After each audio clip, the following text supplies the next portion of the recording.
안녕하세요. 사연 왔어요. 톡톡입니다. 구독과 좋아요, 알림 설정 꼭 부탁드립니다. 그럼 오늘의 이야기 시작해 보겠습니다. 결혼 전에는 대놓고 못된 짓을 하거나 아니면 도덕적으로 허용되지 않는 죄를 짓는 사람이 가장 나쁜 사람인 줄 알았습니다. 그런데 결혼하고 새로운 사실을 깨달았어요. 착해서 나쁜 사람도 있더라고요. 그리고 그 착해서 나쁜 사람이 더 사람 속을 뒤집는 종류라는 건 진짜 살면서 아주 강렬하게 깨닫고 있습니다. 안타깝게도 그 착해서 나쁜 사람이 바로 저희 시아버지세요. 시아버지는 정말 착하십니다. 얼마나 착하신지 가끔 시아버지를 보고 있으면 혼자 눈물이 왈칵 솟을 정도예요. 결혼 초반에는 친구들이 이 얘기를 듣고 저한테 그거 병이라고, 혹시 신혼 우울증 온 거 아닌지 병원 가보라고 할 정도로 저는 시아버지랑 같이 있다 보면 울컥울컥 눈물이 솟았습니다. 뭐 지금은 열불이 나서 눈물이 확 쏟아지지만 신혼 때는 그랬어요. 아마 아빠 일찍 돌아가시고 아빠라는 존재에 대한 그리움이 있다가 그걸 시아버지가 건드신 모양입니다. 생선살 발라서 밥그릇 위에 놓아주시고 산책 갔다 오면서 들꽃으로 꽃다발 만들어 건네주시는 분. 임신했을 때도 남편보다는 시아버지였어요. 수박 먹고 싶다 했더니 수박바 사다 주는 남편놈 등짝을 후려치시고는 한겨울에 백화점 달려가 금값보다 비싼 수박을 한 달 내내 매일 한 통씩 사다 주셨거든요. 결혼 초반 그 기억 때문인지 하다못해 남편은 꼴 보기 싫어서 한 번씩 쥐어받고 확 갈라서 말어 생각이 드는데 그때마다 남편의 뒤로 남편과 닮은 얼굴의 시아버지가 슬픈 얼굴로 가만히 저를 보고 계시는 것 같은 상상이 들면 그 순간 남편과 헤어지고 싶다는 생각을 한 제 자신이 너무 못되고 나쁜 사람인 것만 같더라고요. 그렇게 금세 또 마음이 아파옵니다. 그런데 저희 시아버지가 착해서 나쁜 사람이 된 건 그 신혼기간 이후에 벌이신 몇 가지 아주 무시무시한 일화 때문입니다. 왜 무시무시하다고 하냐고요? 그거를 곁에서 겪은 가족들은 기야 말 만큼 놀랄 일이거든요. 뭐 흔히 있는 얘기처럼 길에 불쌍한 사람들한테 자식들이 돈 모아 사준 비싼 옷 벗어주고 들어오는 건 이제는 일도 아닙니다. 시아버지 헐벗고 다니신 지 몇 년 됐어요. 자식들이 좋은 거 사줘봐야 아버님 어차피 또 다른 사람한테 벗어줄 거 뻔하니까 그냥 아버지 옷은 늘 싼 거 사드리자라는 걸로 합의가 되었거든요. 저희 아버님이 남한테 준 가장 기막힌 아이템은 바로 집입니다. 정말 그걸 겪고 나서 저분이 저런 분이구나 라는 쇼크에 한동안 제가 말을 다 잃었었다니까요. 사건의 전말은 이랬습니다. 저희가 그때 아마 신혼집 공사하던 기간이었을 거예요. 신혼집을 결혼 당시 무리해서 좀 큰 걸로 해서 결혼 후 20년을 쭉 거기서 살았거든요. 당시에도 지은 지 6, 7년쯤 된 아파트였다 보니 이래저래 손볼 것들이 좀 생기더라고요. 살림 새로 사서 인테리어 하고 싶은 마음을 꾹꾹 참고 있는데 어느 날 윗집 아랫집에서 제안을 하나 하는 겁니다. 그냥 새 집이 한꺼번에 날 잡아서 인테리어 할 생각 없냐는 거죠. 처음에는 이게 뭔 소리야 했는데 듣다 보니 일리가 있더라고요. 어차피 때려 부수고 갈고 시끄러운 기간에는 하나 시끄러우나 새 시끄러우나 비슷하니 셋이서 공사기간 맞춰서 아예 위아랫집 누수검사도 싹 하고 한 업체 잡아 공사하면서 공사비도 좀 깎아보자는 거였습니다. 이웃들도 찔끔찔끔 3번 시끄러울 바에야 한 번 왕창 시끄럽고 마는 게 낫지 않겠냐는 거였죠. 듣다 보니 또 일리가 있고 설득이 되더라고요. 그래서 인테리어 대신 꾸역꾸역 사서 집어넣었던 짐을 싹 빼고 전면적으로 집을 고치기로 결정을 했습니다. 처음에는 살림을 창고나 이삿짐 센터에 맡기고 공사를 하려고 했는데 이게 견적받아 보니 하루 이틀에서 끝날 일이 아니더라고요. 멋과 분위기를 위해 인테리어를 하는 게 아니라 삶의 질을 위해 전반적으로 싹 보강하고 고쳐야 하는 그런 느낌이랄까요. 결국 공사 기간이 2달 반으로 잠정적 책정이 되고 저희는 일단 근 3달을 어딘가에 머물 곳을 찾아야 했습니다. 다행인 건 아이가 입시 끝나고 학교 앞에 자취집 얻어 재살림 싹 들고 나간 상태였고 저희 부부는 진짜 미니멀리스트라 살림이 크게 있는 건 아니어서 이참에 더 정리해서 버리고 새로 산 가전 가구만 들고 들어가면 큰 집이 아니어도 된다는 거였죠. 그렇게 그런 식으로 공사 들어가면서 머물 곳이 필요해 찾다가 발견한 곳이 아버님 사시는 아랫집이었습니다. 조금 오래된 빌라였거든요. 한동안 거기 사시던 빌라집 주인이 아파트 분양받으면서 이사를 가시고 새 주려고 세입자를 찾고 있는데 빌라가 오래되어 그런지 선뜻 들어오는 사람이 없다 하더라고요. 그분은 매달 이자 비용이라도 감당할 수 있게 월세라도 낼 사람을 급히 찾고 있었고요. 저희 얘기를 시아버지가 전하자 몹시 반가워하며 단기로라도 살아주면 좋겠다고 흔쾌히 빌려주겠다고 하시더라고요. 워낙 오래전부터 저희 부부도 잘 아는 분이고 아버님 가까이 있으면 나쁠 건 없겠다 싶었습니다. 사실 몇 달간만 있으면 되는 거여서 새삼스레 다른 집 월세나 전세 혹은 호텔 생활 이런 거 원하지 않았는데 그래도 1~2달 되는 기간 동안 월세 저렴하고 내고 살 수 있어서 좋다 싶었죠. 그런데 아버님이 새삼 그 집을 저희 명의로 사라고 자꾸만 종용을 하시는 거예요. 남편이 이미 우리는 집도 있고 1가구 2주택 굳이 원하지 않는다고 딱 잘라 거절을 하더라고요. 그런데도 이상하게 그래도 앞으로 뭔가 개발되고 그러면 나쁘지 않을 텐데 샀으면 좋겠다고 계속 말씀을 하시길래 저는 정말로 그 집이 투자 가치가 있는 줄 알았습니다. 남편이 듣다 지겨웠는지 그냥 푹 지나가는 말로 그렇게 사고 싶으면 그냥 아버지가 사시라고 얘기를 하더라고요. 근데 아버님이 그 얘기를 곰곰 들으시더니 정말로 당신이 사야겠다고 하시는 겁니다. 그리고는 진짜 대출을 당겨 그 집을 사셨어요. 그래서 저희는 얼결에 잠시만 머물려던 집이 아버님 명의의 집이 되어서 조금 더 마음 편하게 살 수 있었죠. 처음에는 아버님이 집을 떡하니 샀다는 거에 어이없어 하던 남편도 세 받아서 이자 원금 갚아나가면 몇 년 안에 완전히 아버님 것 되고 그 이후에는 수익이 되니 나쁠 것 없다는 입장으로 바뀌었고요. 그런데 문제는 그 이후에 저희가 나가려는 시기쯤 발생했습니다. 저희가 집수리가 다 끝나서 나갈 준비를 하는데 누가 집을 보러 오겠다 하더라고요. 생각보다 새가 빨리 나갔다는 생각을 하며 일단 알겠다고 했죠. 그런데 와서 집을 보는 사람들 표정과 말투를 보니 이거는 새 사는 사람들이 아닌 거예요. 무슨 아버님을 신처럼 추앙하면서 이런 천사분이 어딨냐며 너무 감사하다고 계속 꾸벅꾸벅 인사를 하는 겁니다. 그리고는 저희 살림을 보면서 이런 거 다 두고 가시는 거냐고 물어보더라고요. 깜짝 놀랐습니다. 산지 1년도 안 된 살림인데 저희가 그걸 왜 두고 가겠어요. 그런데 거기서 아버님이 껄껄 웃으며 적당히 두고 가고 적당히 가져갈 거니까 걱정하지 말라고 말씀을 하시는 거예요. 이건 너무 이상하다 싶어서 그 자리에서 딱 잘라 말씀을 드렸습니다. 아버님, 이거 저희 살림 다 가져갈 거예요. 그리고 무슨 소리 하시는 거예요? 이분들 누구신데요? 그러냐? 다 가져가려고?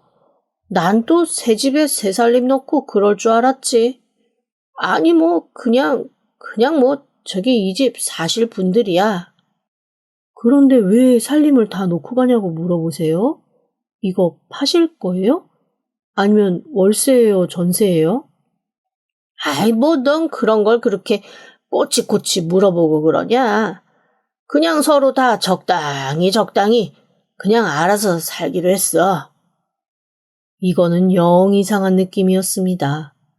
그래서 그 사람들이 집을 보러 간 다음에 제가 남편한테 분명히 이거 무슨 일 있다 한번 알아봐라 라고 얘기를 했죠. 남편도 워낙 아버님 전적이 화려하니 자기가 한번 알아보겠다며 며칠 이런저런 조사를 하더라고요. 그리고는 정말 얼굴이 시뻘개져서 집으로 돌아와 저한테 아버님과 지금 당장 단판 지을 거고 만약에 아버지 정신 안 차리시면 자기는 부자간에 인연을 끊겠다고 버럭버럭 화를 내는 겁니다. 그래서 제가 무슨 소리냐고 했더니 세상에 글쎄 남편이 전해준 얘기는 너무 기막힌 얘기였습니다. 저희 집에 살림 보러 왔던 분이 아버님과 사귀시는 분이래요. 저희 아버님이 사별하신 지 20년이 넘으셨거든요. 물론 시어머니 없이 자식들 그래도 다 교육시키고 키워내신 건 너무 훌륭하신 일이지만 아버님이 100% 다 잘하신 건 또 아닙니다. 자식들은 또 자식 나름대로 엄청 마음고생들 했거든요.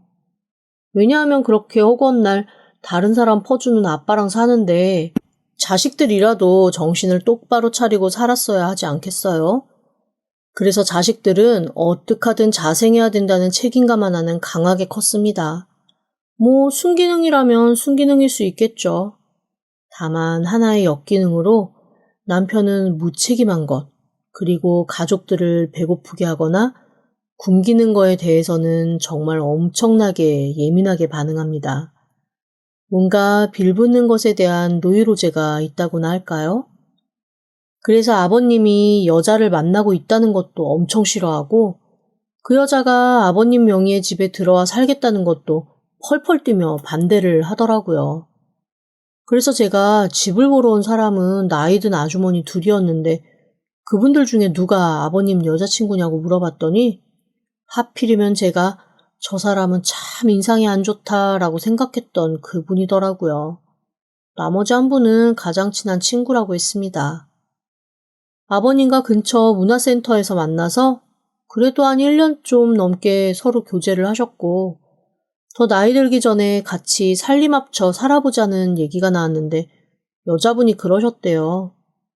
당장 살림 합치는 건 서로 자식들 반대도 있고 남들 보는 눈도 조금 창피하니까 그냥 서로 가까이 살면서 윗집 아랫집 옆집 그렇게 드나들며 한번 소위 말해 간을 보면 어떻겠냐는 걸 제안을 하신 거죠.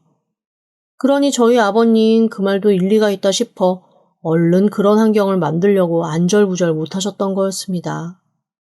저희가 그 집을 샀으면 그냥 당신이 월세 사는 사람인 양 소개해서 들여보내려고 하셨는데 저희가 끝까지 그 집을 사지 않겠다고 하니까 하는 수 없이 있는 대로 대출 당겨 아버님이 사신 거였어요. 그런데 그분이 아버님 명의의 집에 들어와서 살면서 돈이나 내려고 하셨겠어요? 이런저런 전후 사정을 다 알고 남편이 펄펄 뛴 거였습니다. 그런데 더 어이없는 건 그로부터 몇 달 뒤에 발생했어요. 남편이 아버님과 무슨 얘기를 하고 있는데 새 시어머니가 글쎄 이 집도 내 거인데 라며 뭔가 남편 속을 긁는 소리를 한 모양이더라고요. 그래서 남편이 무슨 소리냐고 물었더니 글쎄 새 시어머니와 결혼 선물로 시아버지가 자기 명의로 집을 바꿔줬다고 하더라나요? 기아만 남편에게 시아버지가 머뭇거리며 그러시더랍니다. 야, 이 나이 먹고 내가 살아보니까 내 이름으로 된 집 한 칸 없는 게 그렇게 마음이 헛헛하고 슬프더라. 그 명이라도 이 사람 앞으로 되어 있으면 얼마나 앞으로의 삶이 든든하고 좋겠어. 나야 뭐 그거 없어도 내 집 있고 자식들 다 독립해서 잘 살잖냐. 내가 좋아하는 사람 마음이라도 좀 편하고 행복하게 그렇게 해주고 싶어서 내가 깜짝 선물로 이 사람 앞으로 지명이 바꿔줬다. 공짜로 한 거 아니야. 3천만 원 받았어. 그걸로 살림 싹 싸서 넣어줬지만.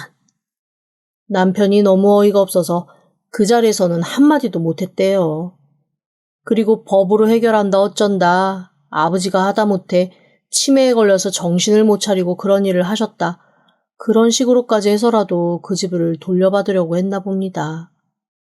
그런데 우리 아버님 남편이 그렇게 하겠다고 펄펄 뛰는 걸 듣고는 글쎄 바로 그 여자분과 혼인신고를 해버리신 거 있죠? 혼인신고했다는 얘기 듣고 사실 저희 남편 너무너무 화가 나서 한 1년간 아버님 들여다보지도 않았습니다. 게다가 그 1년 남편이 아버님을 들여다보지 않는 동안 저는 정말 가운데 있는 동네북처럼 사방에서 이리 치고 저리 치여야 했어요. 제 나이에 50다 되어서 새삼 시집살이가 시작된 거죠. 아버님과 나이 차이가 띠동갑 정도 나는 그분은 얼마나 어른 노릇하고 싶어하고 시집살이를 야물게 시키고 싶어 하시는지 아주 제가 너무 피곤해서 머리가 다 땅땅 아플 판이었습니다. 그것도 어디서 이상한 것만 보고 배웠는지 시집살이도 무슨 드라마에서 볼 법한 그런 걸로 시키는 거 있죠? 왔다 갔다 하면서 반찬 해내라, 청소하는 거 와서 좀 도와라. 그런 건 예사고 본인 쇼핑 가는데 같이 가자는 거. 그리고 자기 힘드니까 집안일 좀 대신해달라고 하는 거. 그리고 평생 안 지내던 조상님 제사를 대체 왜 그분이 오신 다음부터 온갖 제사 다 챙겨가며 지내야 하는지 저는 정말 알 도리가 없었습니다. 그리고 제가 그런 불평불만을 할 때마다 야속하게도 남편은 귀 닫고 모르쇠로 일관하더라고요. 아버지한테 화가 난 게 풀리지 않고 어쨌거나 저한테도 조금 삐진 거죠. 삐졌지만 그래도 늙은 자기 아버지 가가지고 돌봐주는 저한테 고맙기는 하고 하지만 아버지한테 화는 나 있고 이런 상황은 싫고 그런데 저한테도 가지 말라고는 또 못하겠고 하여간 남편도 속이 거지 굴속 같은 상황인 건 확실했습니다. 그렇게 1년 정도 지났으려나 저희가 화해하는 계기는 아버님이 쓰러지신 사건이었습니다. 아무래도 나이 드신 노인네가 신혼생활을 하시느라고 지치기도 하셨을 거고 아들, 딸이 아버지 주책이라고 구박하며 돌아보지 않으니 그것도 또 마음에 쓰여 심리적으로 고생이 많으셨을 때 아니겠어요. 그러니 그게 다 건강을 건드려가지고 이유도 없이 시름시름 앓으며 쓰러지고 마신 거죠. 그렇게 병원에 한동안 입원을 하셨습니다. 아이고, 그 병원 입원한 동안에도 새 시어머니 꼬장은 아주 병원에서도 유명해질 정도였어요. 본인이 싫어서 그런 건지 아니면 정말로 아버님을 위해서 그런 건지 시트에 뭐가 조금만 묻어도 시트 갈아내라고 난리. 아버님이 조금만 얼굴을 찡그려도 간호사 호출해서 사람이 불편한데 왜 안 들여보냐고 난리. 사실 저나 남편 그리고 시누이 부부도 성격들이 다 좀 적당히 넘어갈 수 있으면 넘어가자 주의입니다. 어쩌면 그래서 그렇게 엄하게 사방에 퍼주는 시아버지랑 살면서도 크게 분난 안 일으키고 그래 이 정도면 우리가 감당할 수 있으니 그냥 아버님 마음 좋게 하게 내버려 두자면서 살아왔는지도 몰라요. 그런 저희에게 새 시어머니의 유난은 좀 받아들이기 힘들고 옆에서 보기에 민망한 것이었습니다. 오죽하면 시누이가 시어머니에게 조심스레 한마디 하더라고요. 저기 여사님, 여기 병원에 저희 아빠만 있는 것도 아니고 이 정도 피나 오물 묻은 건 환자들 주사 빼고 꽂으면서 다 조금씩 생기는 거 아니겠어요? 그걸 가지고 이렇게 간호사 선생님들을 들들 볶으시면 결국 그분들이 저희 아빠 귀찮아해요. 그냥 적당히 넘어가시는 것도 있어야죠. 세상에 저는 시집와서 제 시누이가 그런 식으로 누군가에게 싫은 소리와 비슷한 걸 얘기하는 걸 한 번도 들어본 적이 없습니다. 하다못해 제가 아주 새색시일 때 국에다가 소금 대신 설탕을 듬뿍 넣어버린 적이 있었거든요. 그것도 토란탕국이에요. 달달한 토란탕국 혹시 드셔보신 적 있나요? 정말 돈 주고 먹으라고 해도 못 먹을 만큼 역합니다. 왜 토란이 약간 미끈미끈한 느낌이 있잖아요? 그 미끄덩미끄덩한 게 그래도 좀 짭짤하면 그 맛에 먹는데 이게 들큰하고 달달하니 그 미끈미끈한 게 아주 찝찝하게 입에 들러붙는 게 맛도 이상하고 식감도 이상하고 아주 영 못 먹을 음식이 돼버리더라고요. 그런데 20인분은 좋게 되는 한 통을 제가 죄다 설탕간을 해버렸으니 대체 그걸 어떡합니까? 그때도 시누이는 그냥 가만히 들통만 한 30초 쳐다보다가 제 어깨 툭툭 치고 이렇게 말했었거든요. 괜찮아. 소금이랑 설탕은 똑같이 하이해서 충분히 헷갈릴 수 있어. 그리고 꽃소금은 결정이 반짝반짝하니까 그래, 설탕처럼 보일 수도 있지. 그래도 어쩌겠어. 이미 벌어진 일인걸. 괜찮아. 토랑국 안 먹으면 그만이야. 자, 그러면 토랑국 대신 우리 그냥 소고기 묵국이나 끓이자. 그렇게 착 정리하고 무몇개 썰어다가 후딱 소고기 묵국 끓여서 내놓던 그런 분입니다. 그런 사람이 시어머니에게 그렇게 얘기를 했을 정도면 정말 많이 참은 거거든요. 그런데 놀라운 일은 그 순간 시어머니의 태도였습니다. 글쎄 병원 바닥에 다리를 뻗고 앉아 대성통곡, 마른 울음을 울면서 이러는 거 있죠? 자기가 친엄마니라고 이런 수모를 겪는다는 둥, 병원에서 애면 끌면 남편 잘못될까봐 조석으로 살피는 자기 공은 이렇게 아무도 몰라준다는 둥, 정말 누가 들으면 저희가 새 시어머니 있는 대로 구박하며 꼬집기라도 한 줄 알겠더라고요.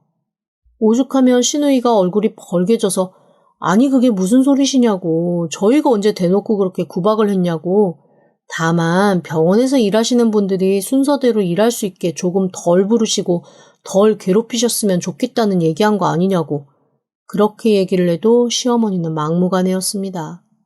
결국 시누이도 두 손 두 발 다 들었죠. 시누이가 두 손 두 발 다 들었는데 제가 무슨 수로 시어머니를 감당하겠어요. 그렇게 한번 눈물바람으로 시누이를 이겨먹었다라고 생각을 한 후에는 더 아나무인이 되어갔습니다. 그런데 그 와중에도 저희 시아버지는 정말 아무 말도 안 하고 그냥 자식들 눈치만 슬슬 보시더라고요. 그건 또 그거대로 너무 속상한 일이었습니다. 아니 다 늙은 노인네가 정말 속된 말로 살 날보다 갈 날이 얼마 남지 않았는데 뒤늦게 만난 여자 때문에 자식들 눈치 슬슬 보면서 안절부절 못하고 있는 게 너무 속상하더라고요. 남편은 남편대로 토라져서 자기 아버지한테 서먹서먹하게 대하고 저는 가운데서 이 눈치 보랴 저 눈치 보랴 저 말 들으라 이 말 들으라 영 힘들고 시누이는 그렇게 한번 병원에서 기함을 한 후로는 아예 친정 가는 발길을 끄는 느낌이었습니다. 자기 아버지한테 안부 전화를 하려 해도 옆에서 시어머니가 자기도 바꿔달라, 왜 나한테는 전화도 한 통 안 하냐, 자기를 아버지의 배우자로 생각을 하지 않는 거다라고 난리를 치니 구덕이 무서워서 장 못 담그는 거죠 뭐. 시어머니와 얘기하기 싫어서 시아버지와 통화 못하는 그런 일도 잦아졌습니다. 그저 제일 만만한 건 저니까 시어머니는 그런 얘기까지 다 저한테 쏟아내면서 저를 아주 달달 볶더라고요. 이거는 아버님이 태어나신 후에도 계속됐습니다.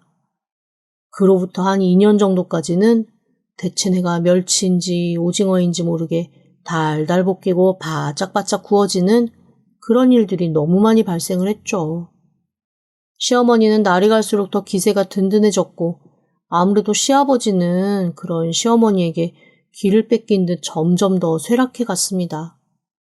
워낙 말수가 없으신 분이고 어딘가 누구를 도와줘도 슬그머니 몰래 도와줘서 자식들을 기함시키셨던 분이라 도대체 아버님이 무슨 생각을 하시는지 속내를 알 수가 없었습니다.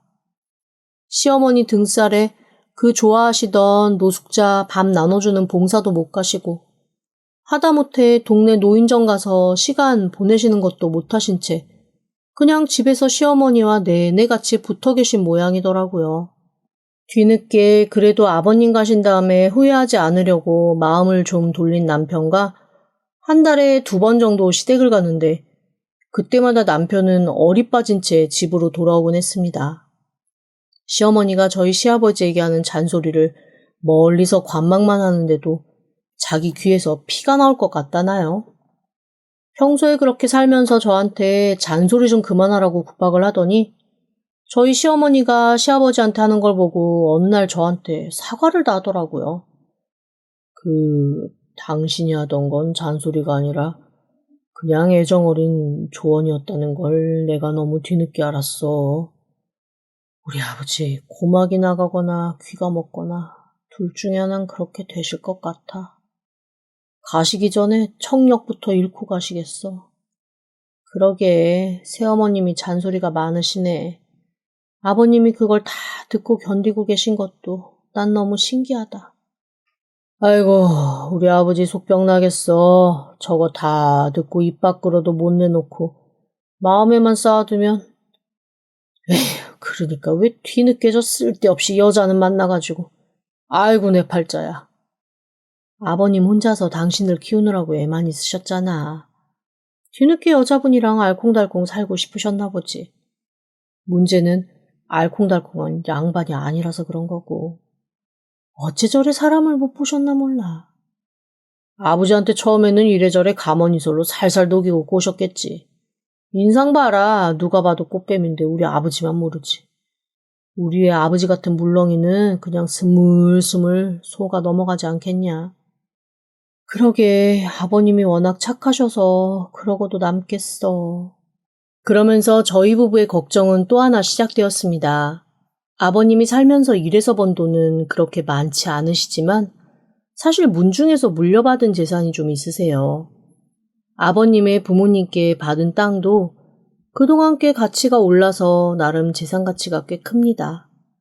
아버님이 돌아가시면 배우자가 1순위 상속자인데 자식들이 다 욕심이 드글드글한 캐릭터들은 아니라 적극적으로 유산에 달려들고 있는 건 아니거든요. 하지만 말은 안 해도 새 시어머니에게 그게 다 갈까봐 조금 마음들은 쓰이는 모양이더라고요. 하지만 아버님께 아무도 그런 얘기를 대놓고 하지 못했습니다. 제가 궁금하면 물어보라고 그냥 아버님한테 솔직하게 말하는 게 낫지 않겠냐고 했더니 남편이 이러더라고요. 그게 당신 들으면 좀 답답하겠지만 평생 남 돕고 싶어 하셨던 분인데 어쨌거나 우리 키우느라고 본인 뜻대로 못하신 것도 많았단 말이지. 평소에 살갑지도 않게 살다가 아버지 돌아가실 때 됐으니까 재산 정리는 좀 하고 가십시다. 이렇게 말하는 게 어째 자식으로서 좀 못할 짓 같아서 말을 못하겠어. 그제야 깨달았습니다. 어쩌니 저쩌니 아버님 때문에 기함하겠다 어쩌겠다 해도 이 사람도 아버님 아들은 아버님 아들이더라고요. 세상천지 어느 자식이 아버님 마음 상할까봐 재산 어떻게 하실 거예요? 라고 묻지도 못하겠다는 얘기를 그렇게 힘겹게 꺼낸답니까? 조금 답답하기도 했지만 그래도 이런 사람이니까 내가 사랑해서 이 나이 이때까지 같이 살았지 싶은 마음에 그냥 남편한테 이렇게 얘기했습니다. 그래, 우리 사는 거 어렵지 않고 아버님이 굳이 돈 안 남겨주셔도 얼추절추 살만하니까 그냥 아버님 재산은 아버님 재산으로 끝내고 우리는 거기에 신경도 쓰지 말아요. 그렇게 말해줘서 고마워. 당신이 그렇게 말해주니까 내 마음이 한결 편해. 어쨌건 저희 부부 사이에선 그렇게 얘기를 끝내고 그냥 저희는 모든 걸 잊었습니다. 그런데 저희가 걱정하던 일은 생각보다 일찍 다가왔습니다. 시아버지가 어느 날 자는 듯 돌아가신 거예요.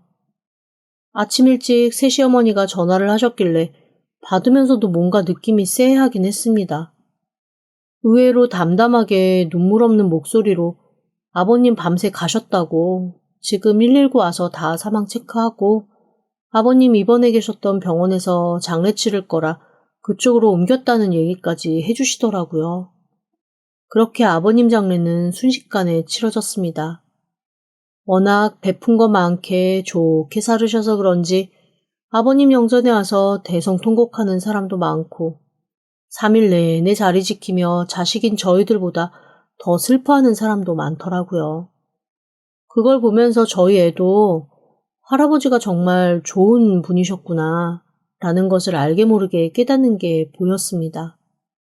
하도 자기 아빠와 제가 할아버지 사고 치신 얘기만 해서 그동안 물색 없이 사고 치는 노인네인 줄 알았다가 온 사람들을 보면서 아이가 할아버지에 대해 새삼 다른 생각을 하는 그런 느낌이었습니다. 그거는 그거대로 또 다행이다 싶었죠. 어쨌건 아버님 장례는 자식들 입장에서는 아쉬움이 그닥 많이 남지 않고 마음 좋게 치러졌습니다. 그렇게 무난히 49제까지도 잘 넘어갔죠. 문제는 49제 이후였습니다. 시어머니가 저희 부부와 시누이 부부를 싹 불러 모으시더라고요. 할 말이 있다고 하시는 거예요. 그래서 간 시댁에서 저는 혼자 터져나오는 웃음을 감추려고 엄청 고뇌했습니다. 아니 무슨 남편 49제 치른 양반이 세상 휘황찬란한 비단 한복을 미친 듯이 떨쳐 입고 재단에 앉듯 소파에 앉아서 자식들을 맞이하고 있는 겁니다. 중국 시골 이상한 신당에서 저렇게 꾸민 무당을 본 것 같다라는 생각을 하면서 슬금슬금 가서 그 앞에 앉았죠. 시어머니가 몹시 거만한 목소리로 이렇게 말씀하시더라고요.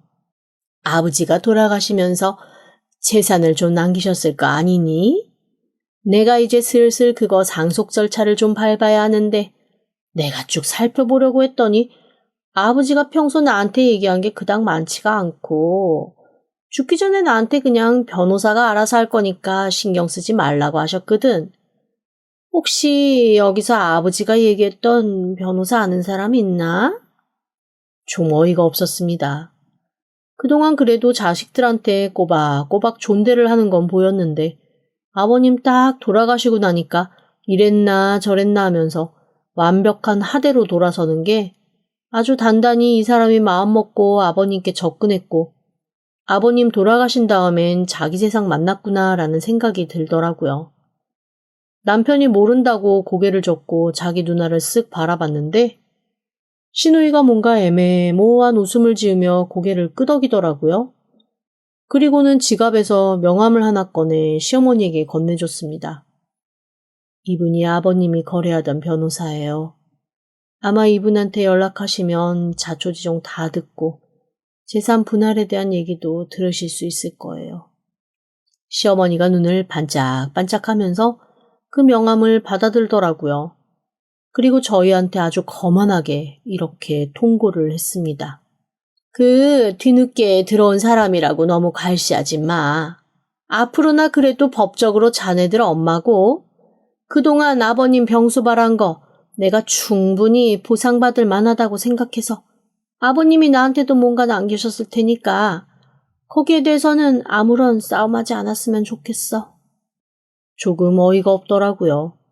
이거는 저희가 새시어머니한테 재산 한 푼 안 주기 위해 득달같이 달려들어 묻어뜯을 거라고 딱 예상을 하고 사전 선전포고를 하는 거나 마찬가지잖아요.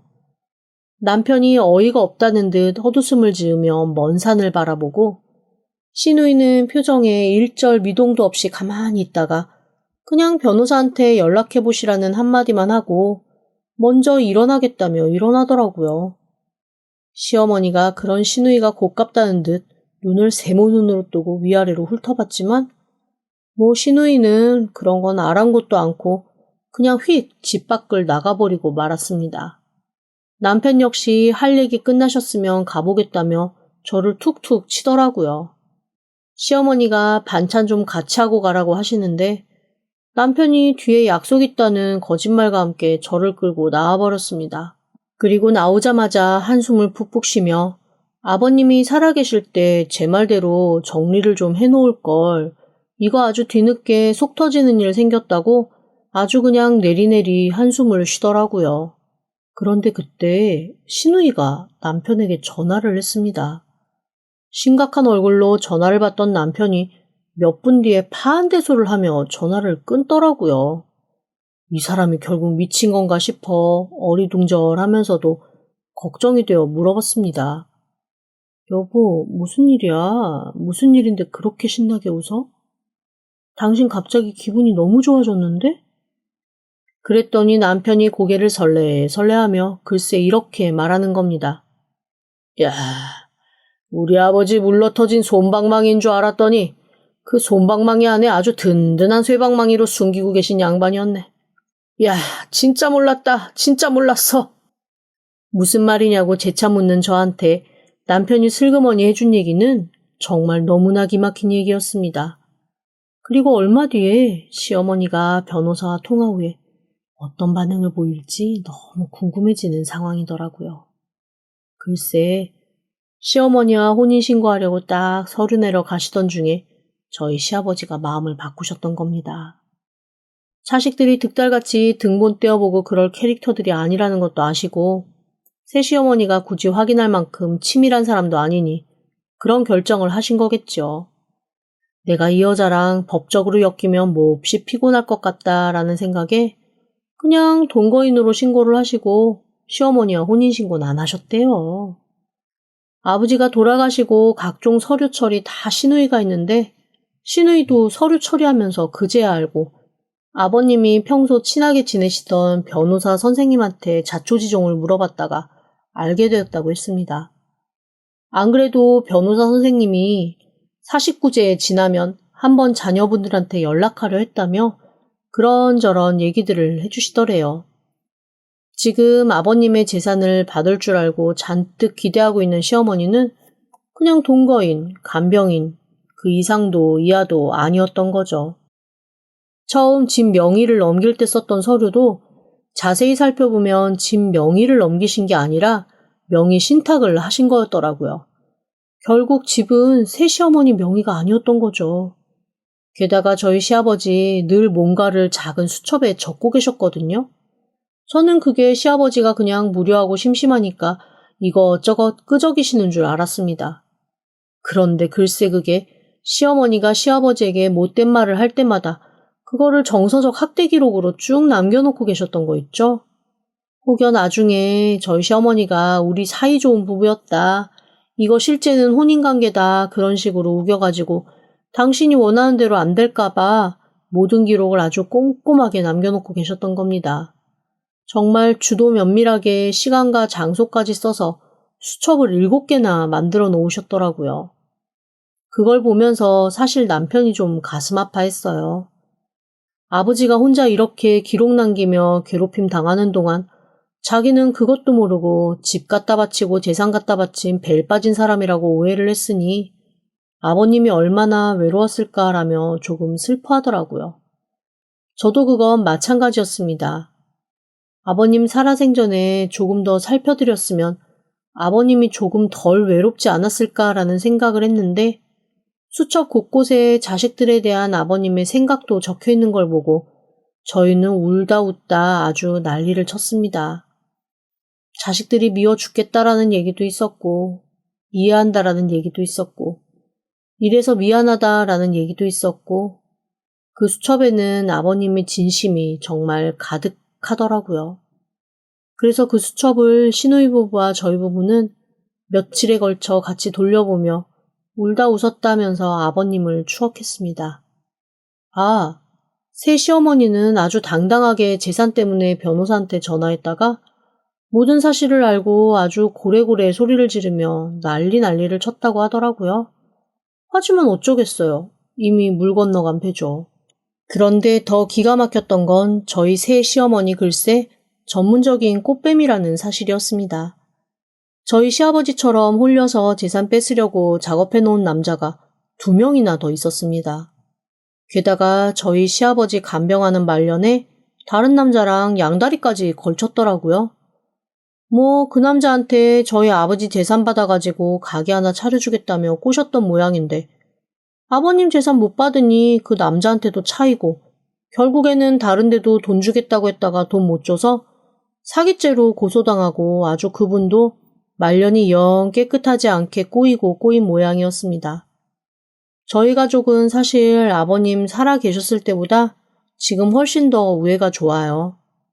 아버님 살아 계셨을 때는 사실 여기저기 퍼주고 너무 착한 사람인 아버님 때문에 각자 서로 오히려 거리를 두고 살았는데 지금은 아버님이 남겨주신 7권의 수첩을 종종 들여다보며 추억하고 웃고 떠들며 함께 시간을 보내고 있습니다. 아버님이 하늘에서 보시면 이런 저희 모습 보고 그래 내가 그래도 바르게 판단했고 잘 정리하고 하늘나라 갔다라고 생각해 주셨으면 좋겠어요. 아마도 알고 계시겠죠? 그럴 거라고 믿고 싶습니다. 지금까지 들어주셔서 감사합니다. 구독과 좋아요, 알림 설정은 사연 왔어요 톡톡에게 큰 힘이 됩니다. 지금 바로 구독 부탁드립니다. 그럼 다음 사연으로 또 찾아오겠습니다. 감사합니다.